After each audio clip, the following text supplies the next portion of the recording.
Hello, everyone. If you like what I'm doing here, please consider subscribing, liking, and commenting. It would really help the channel out quite a bit. Thank you very much. Prudential Family Hour of Stars. Today, a story called Breakdown. Our star, a guest for the occasion, Mr. Joseph Cotton.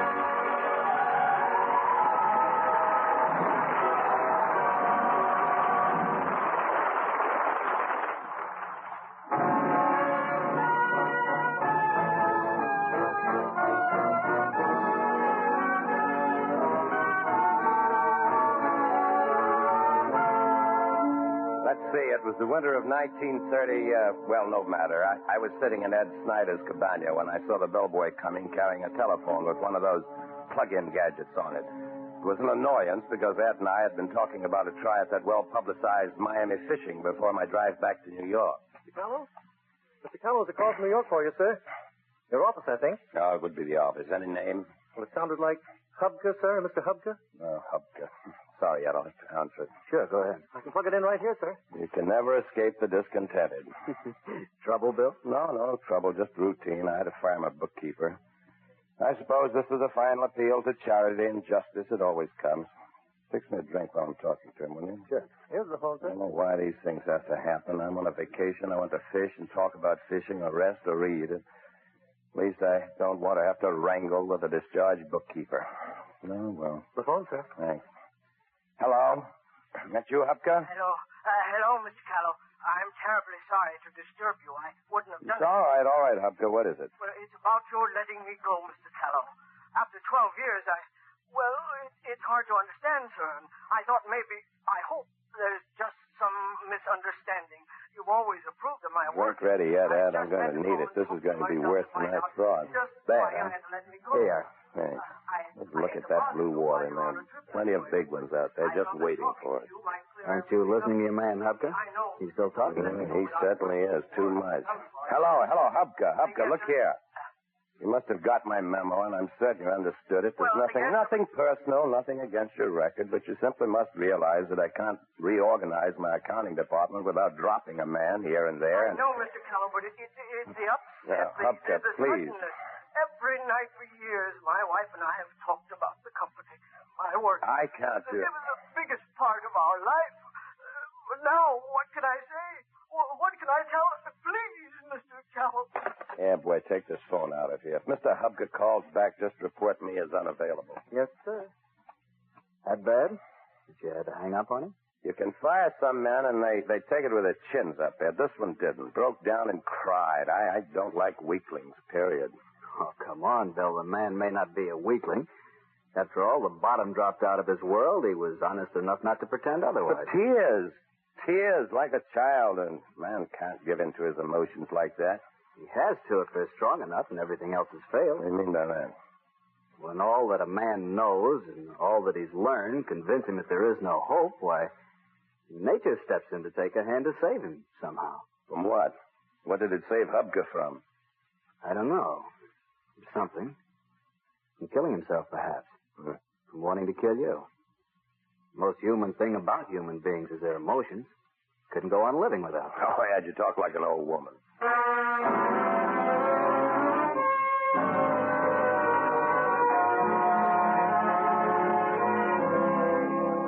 We went out on the Gulf Stream early the next morning, but we couldn't catch a minnow. I was thoroughly disgusted, and right after an early lunch, I was ready for my drive back to New York. Said goodbye to Ed, had my convertible packed, and a half hour later was heading north. I stayed overnight at Jacksonville, and by sundown the next day, I hit a detour, a lonely red clay road running through the trees and the brush.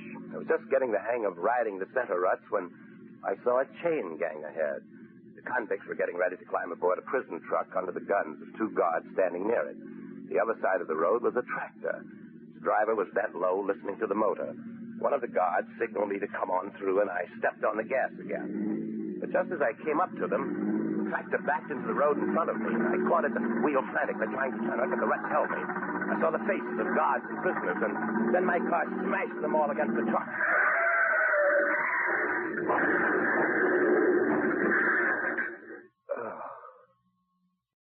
Next I knew anything, Dust was falling on my open eyes.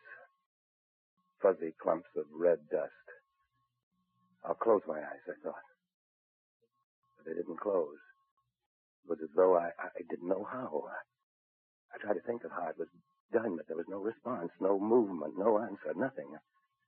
I tried to move, get up. Nothing happened.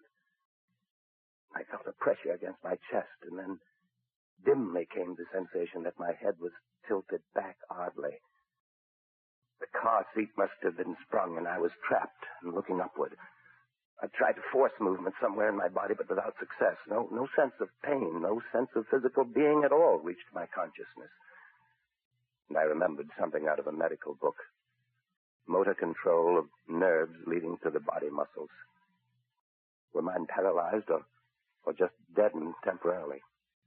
But anyway, I could hear. I heard footsteps. Somebody talking. Get over here, Sam. Come on, boy. No, Stefani. I'm safe. I'm going to get help for them, boys. Sam, you act like you was here, too. Them guards are cold. You figure that, boy? Real cold. This is our chance to get away like the others. I don't care. I'm going to get help down the road. Them two prisoners ain't dead. They need help, Pine, eh? You ain't got no more sense than this poor fool that come smashing in here. Look at him. What are you doing? You get away from him. Don't fool with no dead man. I just want to look at this boy. Man, he's showing bad shape. He no good no more. Come in and look. No. I don't want to see. I said come here. Last thing I want to do is look at him. Man, look at him. Steering wheel done folded up in his chest somewhere. Oh, yeah. Oh, he's sure a mess. Oh, he gone, that boy. He dead, all right. He should be. Done killed two other men. Maybe those two prison boys gonna die, too. Oh, come on, Piney, let's get going. Wait. Something moving in that boy's eyes. Oh, ain't nothing moving in his eyes but you. That's yourself you see bobbing around in them. Yeah? Yeah. Ain't healthy to see yourself in the dead man's eyes, boy. Get up in this car with me. Huh? Alongside that dead man? You sit on this side, I'll sit next to him. What you aim to do? Lean back and get your feet against that dashboard whilst I put mine against the steering wheel. Now push. What for? We're going to get this boy loose. What for? He's dead, ain't he? That's right. Push.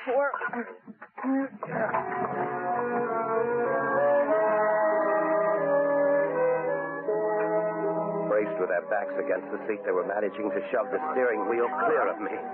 To free me so that... No, why? Why, if they thought me dead? Once more, sir. That's good. Now, let me out of here. Sure. Who's holding you? What are you going to do? I expect I'm going to get away from these parts with these jailhouse clothes on me. How far'd I get? You mean you're going to take this dead man's clothes? Boy, I'm getting out of here. Goodbye.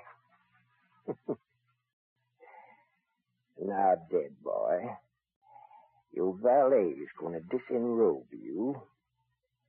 I need them Sunday clothes.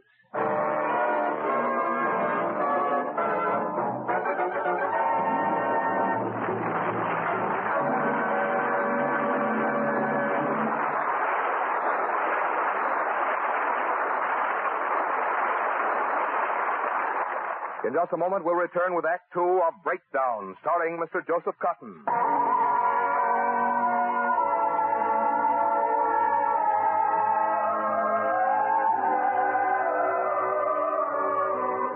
Now, Act Two of Breakdown, starring Mr. Joseph Cotton.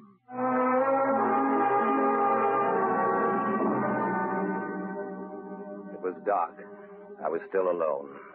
The numbness that had replaced all ordinary sensations of flesh and nerves was ominous. But I tried to shake the feeling.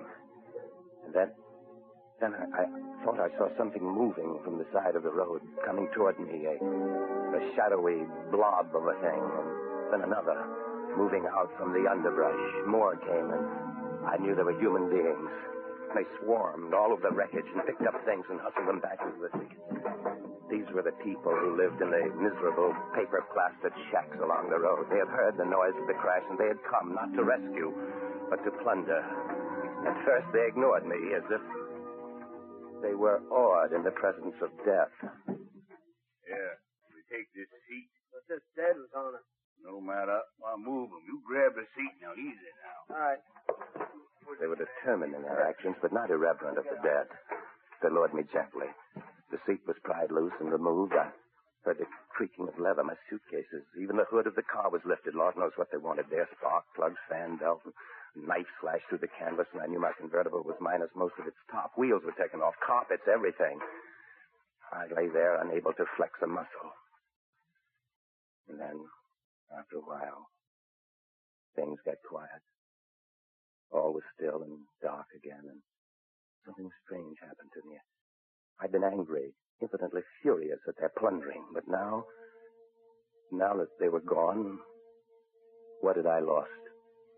Nothing but their voices and their company. Yes, their company. And now I was not only alone and helpless, I was alone with the dead.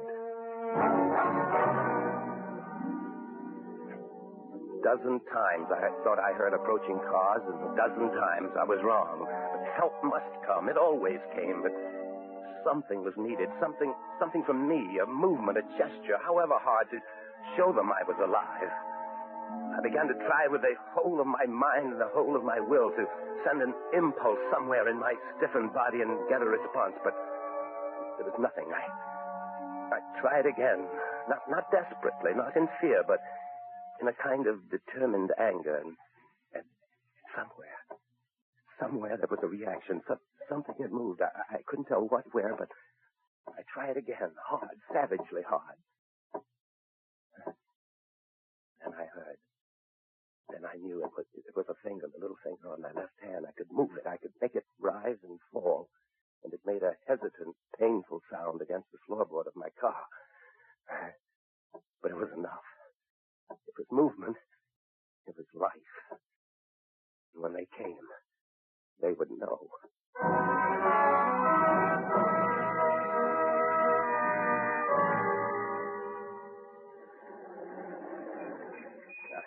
I heard them drive up, bang the doors of their cars, crunch their feet on the rotten road as they made their first excited survey.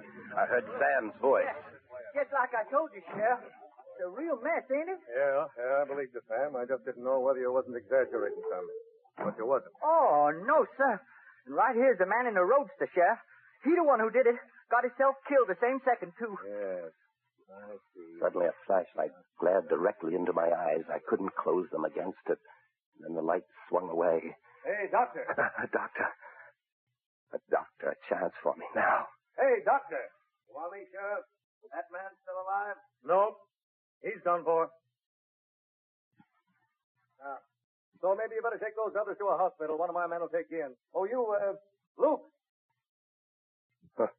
Doctor wasn't coming over to me. I moved my finger, but no one saw. I tapped with it, but no one heard. Now, Luke, you run the doctor back to town with your car. But first, help me sling this body up on the truck with the others. You can drop him off at Chessie, the undertaker.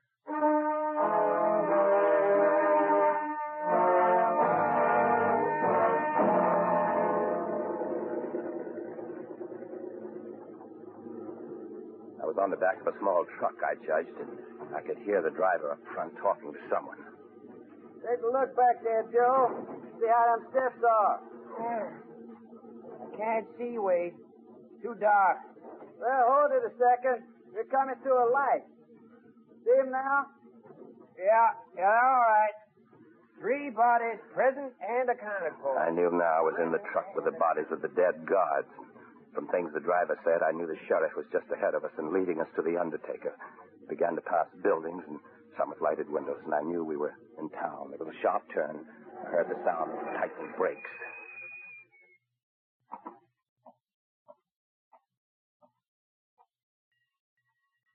Hey, you, Chessie. You in there?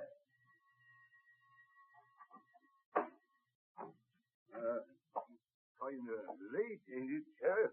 You hear what happened on the South Road, Chessie? Yeah. News is through town. How many? 3. We're bringing them in. Hey, you, Joe. You and Wade go in and get Chessie's roller stretcher. Start cutting those bodies inside. Yes, Sheriff. I was just fixing to go to sleep when I heard about it. They're all identified. Yeah, all but one. His stuff's missing. But I got the license number of his car. It's a New York license, and I'll wire tonight.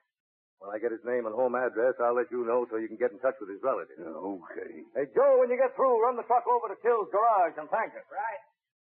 In the morning, I'll give you the identification, Jesse. All right, Sheriff. But I had no intention of waiting until morning. The moment they brought me into the morgue, where it was light, I'd do something. Move my finger so they'd see their mistake. Get me to a doctor. They were rolling out the stretcher, and with it came my last chance to save myself, a chance that must not be wasted. Strength and time were running out together, and the two deputies were working quickly. And since I was the farthest from the rear of the truck, I'd be the last. I'd wait until I was in the building under the lights. And then when they lifted me from the stretcher, I'd signal. That moment, they would have to see my finger move, hear it even. It couldn't fail. It mustn't fail. I repeated the words in my mind. Mustn't fail. And suddenly, it was my turn. You have to jump in, Wade, and pull him down this way a little. Yeah. Easy there. Now, don't let his arms hang like that. Pick him up. Put him down at his side. You want him to catch in the doorway. We were moving through the doorway down a narrow hall and into a brightly lighted room. Now, the moment they lifted me, I'd start. Their eyes would have to be on me, but that moment, I waited. It would be my last chance. If I missed it... All right, Joe. You can leave him right on the stretcher. I'll snap off the light. Oh. We'll get at him sometime in the morning. Okay. Come on, Wade. Let's get out of here. I wanted to crowd. No. Don't snap off that light. Please.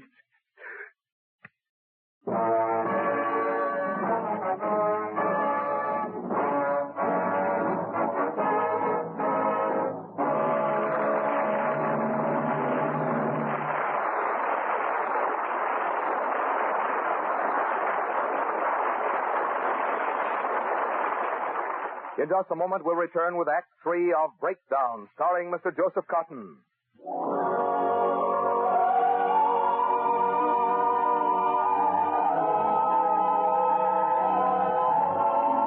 Now, Act 3 of Breakdown, starring Mr. Joseph Cotton.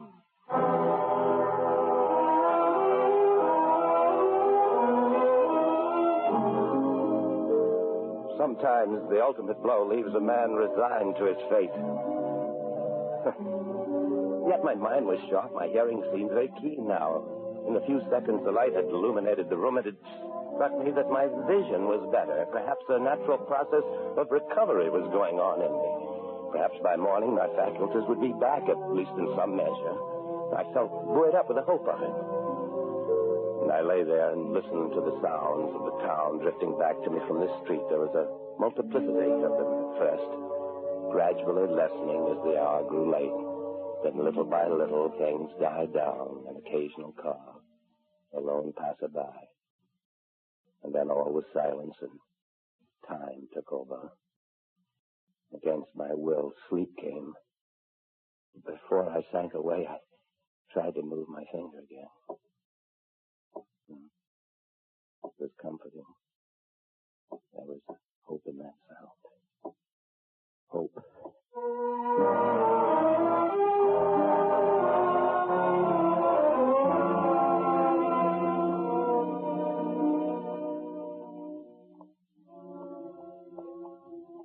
Light was coming into my eyes again. It was morning. I was being carried somewhere, and then before I knew where I was, those who had moved me were walking away. Then I heard voices, the voices of Chester the Undertaker, and a new voice. Yeah, they are, Coroner, all of them. I see, Jesse, I see. Well, as soon as I convene the coroner's jury for the inquest out in front, I'll march them all back here to view the bodies. You going to give me burial certificates on all these in the meanwhile? All but that unidentified one. You got any word on him yet? No. Imagine I'll be hearing before the day's over, though. Sheriff expects a wire this morning and will notify the closest relative. Let me see that man. What? This one? Yeah. Chest crushed. Odd angle of the head could mean spinal condition. Probably a clean break. Death could have been instantaneous. You think so? They were close enough now for me to see them standing over me, very close. And I knew that this was the moment to move the little finger of my left hand. I tried to raise it, to tap with it as I had before, but something was wrong. I could feel the response, but no sensation of movement. I listened to the sound. Nothing. Frantically, I stopped and started again. If they left me now, I would never have another chance. And I knew the impulse had gone to the finger as before. I could feel it. Then why? And then it came to me. When they lifted me onto the table, my left hand must have swung down under my thigh and caught under it. And the full weight of my body was on that hand. It was trapped.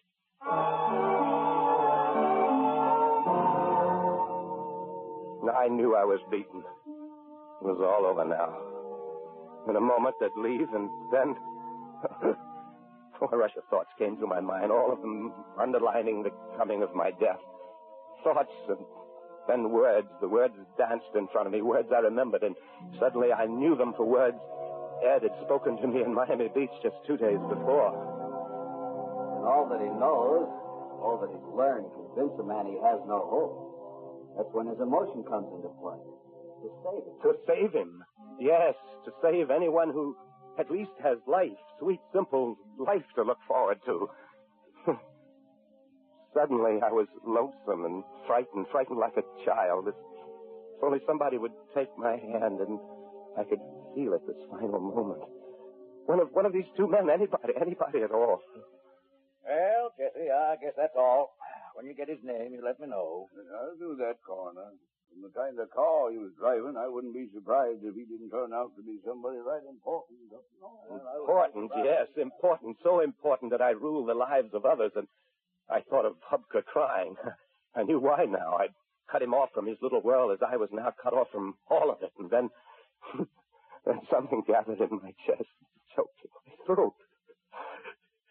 What Hubka had done, I was beginning to do. Never since I'd been a little boy come to sudden grief had I ever given in before, but I couldn't help it. I was overcome. All right, Jesse. Cover him up and we'll go. Whatever you say, Coroner. Please.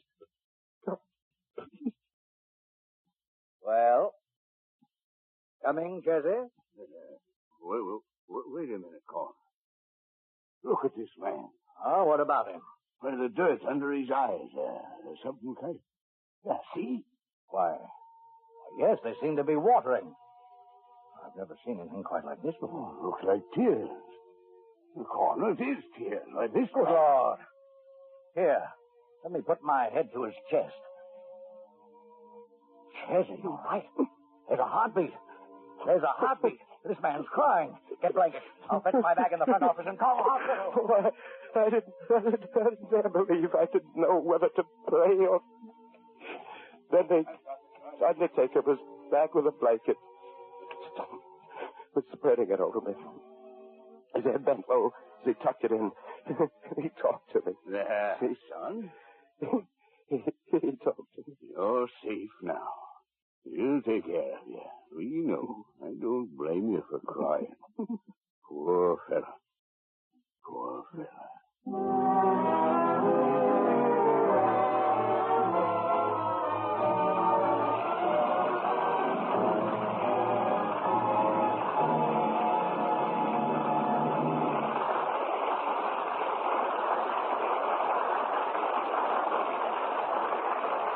Joseph Cotton will return in just a moment. Now, here again is Joseph Cotton. All my thanks to the cast, and especially John McIntyre, who played Chessie. Now, next week, the Prudential Family of Stars will bring you Ginger Rogers. The following week, Ray Milan, so be sure to listen.